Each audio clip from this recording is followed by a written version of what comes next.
A social media influencer stalked and harassed 3 Premier League footballers, a court has heard.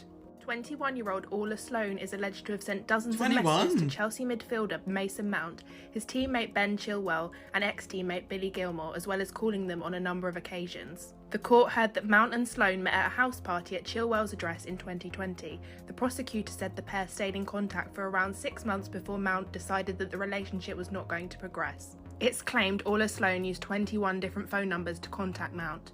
She is even said to have falsely claimed she was pregnant with Billy Gilmour's child. Gilmour said, "I have not been able to sleep and have had to take sleeping tablets. It's had a negative effect on my performance and my professional life." Mount was concerned she had an obsessional fixation with him and he didn't know what she was capable of. Yeah. Chilwell described Sloane's behaviour as erratic, whilst Gilmour admitted the messages had a huge impact on his life.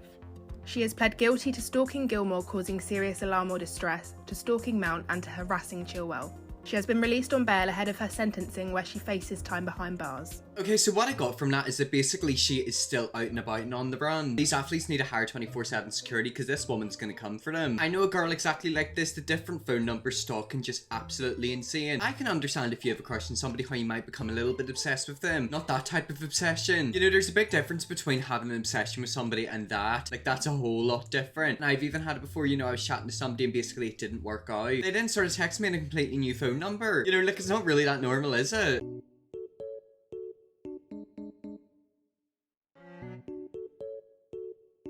Yeah, okay, so whenever I originally seen that video, I didn't really understand it. Basically, that was during the LA fires. So if you don't know what was happening, there was really bad fires in LA, and basically there was smoke absolutely everywhere. It looked like an apocalypse was going on in America. And for some reason, that girl decided it was a good idea to make a video like that and post it. Hot take, but this all feels very chronically in line from both sides. I think the main issue people had with it is the fact that she is making a video like that in her expensive apartment when people have literally lost their homes. And I'm not talking about the big mega mansions, I'm talking about normal working class people. Because fun fact, they're always affected the worst in them situations. If someone's able to afford a big mega mansion, they most likely have another house somewhere else in the world where they can put themselves in a hotel for the time being. A lot of working class people can't, and 9 times out of 10 they're the people that get ignored in these situations. She was considered one of the richest Asian influencers on TikTok until people did some digging and realized she's been faking everything. Her name is Mei Lee Young, and she claims to live in a penthouse, spends insane amount of money every month while flying first class, riding around in Rolls Royces and other luxury cars, and never forgets to flex her massive designer handbag collection in every video. But here's the thing, none of it is real. She's been stealing her rich friends' Instagram pics and passing them off as her own to fake the luxury life. Not to mention those designer bags, not hers, she films in her friend's closet and uses it to stage content. So it's not even hers. You'd think a rich influencer would have their own room when they travel, but nope, she's sharing one with her sister after flying economy. And to make things worse, there's no penthouse either. She lives in a shared apartment with the same friend she steals from, splitting bills, which is pretty clear because her day in the life videos is just her on the couch in the bed with half of her face showing. And even though her parents own trampoline parks, it is nowhere near enough to fund the life she pretends to have online. I will say, I do think she has money, she just doesn't have as much money as what she wants is the thing. We have watched her videos in the past where she does big hauls and unboxing, and I will say I was shocked. I think she also was talking about one of her friends who was willing to spend $10,000 a month, or was it $100,000 a month in New York City for an apartment. Either way, quite clearly she's got a lot more money than us. So you're telling me that she's Anna Delvey 2.0. If you don't know who Anna is, she was basically a woman who was able to con millionaires with like startup businesses. I think she was able to get lots of investments, trick them, and then just live a luxury lifestyle off their money. Is she her 2.0? Not necessarily, but I feel like she is pulling some of the same tricks. Wait, I'm so lost because she showed the receipt so many times and literally had a service at a club in Miami named after her. I don't doubt for a second that she doesn't have money. It's probably just not as much as what she wants us to think she has. She's living in a penthouse in New York City. Her friend obviously has expensive taste because they do have all these designer things. So it's not like she's completely broke. She's just not as rich as she wants us to make her think she is. You know, maybe she's a millionaire, she's not a billionaire. I'm not gonna lie. Ooh, my nails are so crusty. I kind of like the conversation that's being had about influencers, especially the New York City influencers, and how people are kind of like waking up and realizing that they're kind of all frauds. Yeah. Granted, I know that I'm a smaller creator and I don't even think that I'm an influencer. When people ask me like what I do, I tell them I'm a photographer because that's what I want to be known for, given like I just shot for Vogue for the 5th time. Oh, so you're a photographer for Vogue? I still remember. This is the reason why I don't have influencer friends. Anyways, I was at his brand dinner, and I was seated across a very famous New York City influencer that you guys all know and love. And before she even asks me my name, she's like, "Why are you here?" You should turn around and say, "I'm a photographer for Vogue. You want to be in the Vogue magazines, I'm the person who takes the pictures." And I'm like, "What do you mean?" She's like, "Why are you at this dinner? Like, what do you do?"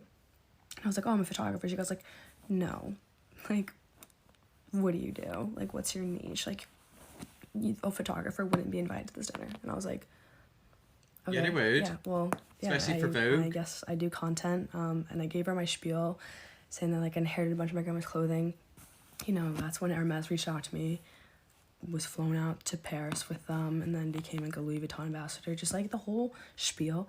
And she like asked me for my Instagram, still had not asked me for my name. Asked me for my Instagram and my TikTok, looked both of them up, looked at my TikTok, and at that point only had like, I think like 70,000 followers, looked me dead in my eyes and was like, "That can't be true, you don't have enough followers for that." It's 70 grand. I'm sorry, this is the first time I'm meeting you and that is what you want to say to me instead of saying, "Wow, that's amazing," or just being nice. I remember after that, went to the bathroom, cried. Tell her that you know Anna Wintour. And I was like, at that moment I wanted to quit, and I was like, I don't ever want to be in these spaces again with these type of people that like, yeah, when you see them online, they are the kindest and sweetest people in the world. Yeah. But like, so fake. And maybe they're nice to people that follow them, but to these smaller creators like myself, they are horrible. Awful. And that's not even like the first time that that's happened, especially with this influencer. Now she pretends like she doesn't know me, even though we go to the same events like multiple times. We've had multiple interactions, and she's been so nasty towards me.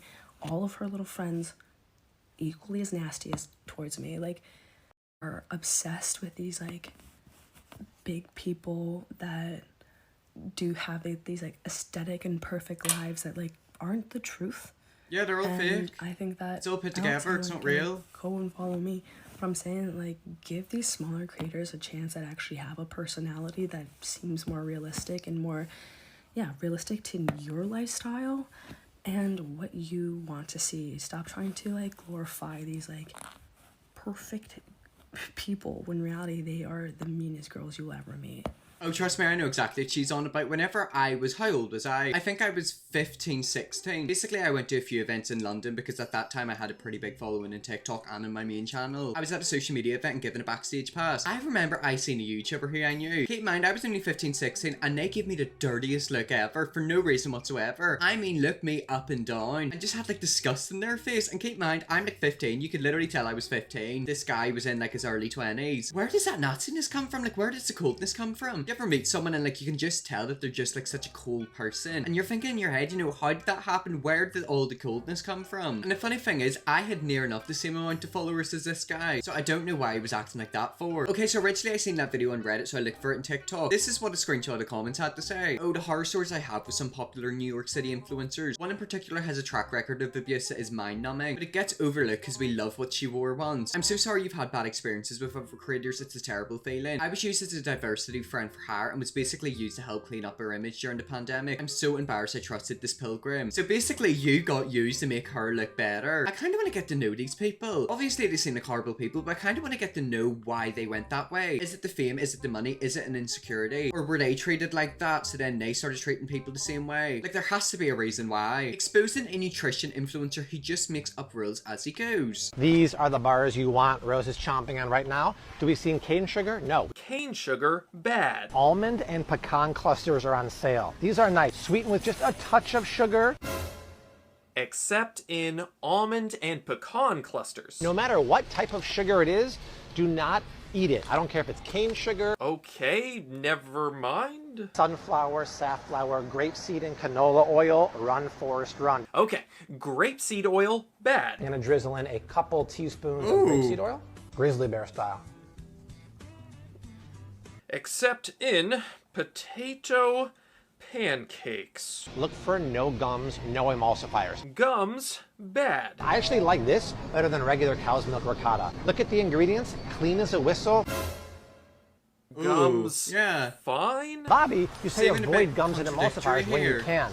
when you can, I say. And because there's no gluten in here, they need a little bit of gum. Gum's fine when he says they are. I always say read the ingredients first, and it has coconut water, but there's 1 gram of added sugar per serving. 1 gram of added sugar. Bad. How about a gluten-free cereal, but still made with whole grains, like gluten-free oats and sorghum, and only sweetened with 6 grams of sugar? Oh, this. I have seen a lot of alleged nutritional experts on TikTok. I want to know if they're actually experts. Do they have the paperwork to back up their claims? It's so annoying, and they've been doing this forever. It literally seems like that. Like, it literally seems like you can't eat anything. You know, they tell you something's bad, but then everything's filled with it. You go to look for an alternative and it's still got bad stuff in it. I think it just has to do with not eating too much of everything. Everything in moderation, especially moderation. I mean, think of it. People talk to you about chocolate being bad. Then it's okay to have a little bit of chocolate, but then dark chocolate's good for you. But then like people tell you shouldn't be eating chocolate. I just couldn't imagine living my life like that. Like, I'm so sorry. It just seems so empty. I feel like I'd just always be on the verge of a breakdown. Maybe I'm just privileged where I don't have to look at the ingredient. Like, I would never want to live my life like him. I can't believe I'm going to say this, but I'm pretty sure I would end up with an eating disorder. Surely being that strict is not good for your mental health. This is the worst ever influencer YouTuber experience that I've ever had. Mind you, this person has more than 1 million followers on YouTube and Facebook. I was back at my first ever job out of college. I was working front desk at my office, and my job was sort of to say hi to people, get clients, and tour them around our office. And at that time, our office was having like an exhibit, a presentation, so people were welcome to come and go. And one of the people who came into our office turned out to be this really big YouTuber. The moment the elevators opened, he had like his camera on and he was filming everything. And I really didn't mind because a lot of people really do film in that office space because we had a lot of interesting items there. I didn't know that he was a YouTuber. I'm not his target audience. His target audience were like male adults because every male adult in that office were sort of starstruck by him while all of the girls didn't know who he was. So part of my job was to like say hi, introduce myself, and tour them around my office. During the entire time he was filming, which I didn't care. It was common practice for people to do that. What I didn't know is that he was actually filming me. How did I find out that he was filming me? Well, he posted me on his Facebook page. Guys in my office tagged me in it saying, "Oh my god, Bianca, you're here, blah blah blah." There were so many problems to this because at that time I was not even on social media. I was mortified because it was technically like a fan cam of me. It's just stolen shots of me to the sound of Beautiful Girl by Sean Kingston. I appreciate it so much because at that time I felt so objectified, especially by his comments. Yeah, that's weird. A lot of his male audience commented very like disgusting, objectifying comments about me. No permission at all to film me. Posted without my consent. And I felt objectified in the process. So yeah, I cried when I saw it because I felt so exposed. Yeah, that makes it worse. It's the comments, and you can't help that. He called my work number. My work number at that time was public. You could find it like on every business card. He called me asking if I was the reception lady, and I said yes. And he was like, "Did you see it? Did you see it? Did you see my video about you? Are you not happy? Everybody loves you." I told him, "No, I'm not happy. You have to take it down." He's like, no, but everybody loves you online. Yeah, it doesn't matter. You're pretty and everything. Not and the I said, point. no, I don't. I was so offended by it because I hate it when men do this because they think that their objectification of you is a positive thing. Also as well, you know, if he had permission to film in there, that's not fine. He didn't have permission to film you. Allegedly, he's got like a big following online, so he probably has an editor as well. He is more than capable of blurring your face. And it's the fact that he posted it in Facebook and all the comment section is talking about you, that would make you feel so sick. Oh. Eventually the video was taken down because I also made other calls to the people he was with at that day. Honestly, that's not even the worst part of the story for me. Because this happened at my work, everybody at the office knew, and this eventually reached my bosses. Somebody in the office did tell my bosses, trying to explain to them that what happened to me was harassment. And this is what was relayed to me in that conversation. Apparently, one of my bosses, who is a girl, told her that what happened to me wasn't harassment and that I should have known better. Should have known better than to say no. And you, I didn't even know that this was happening. That comment really hurt me because this was my first job. I'm the youngest person in this office. And it's a lady talking to you like that. Curve, especially as a young woman just starting out her career. So nice ending to this story. Actually, I still feel like it's unresolved. Very bitter about it that it ended that way. And if things like that happen to you where you don't know what's happening, or maybe you're just not brave enough to say no, it's never your fault. That's all to my story today. Let me know if I should do more of these.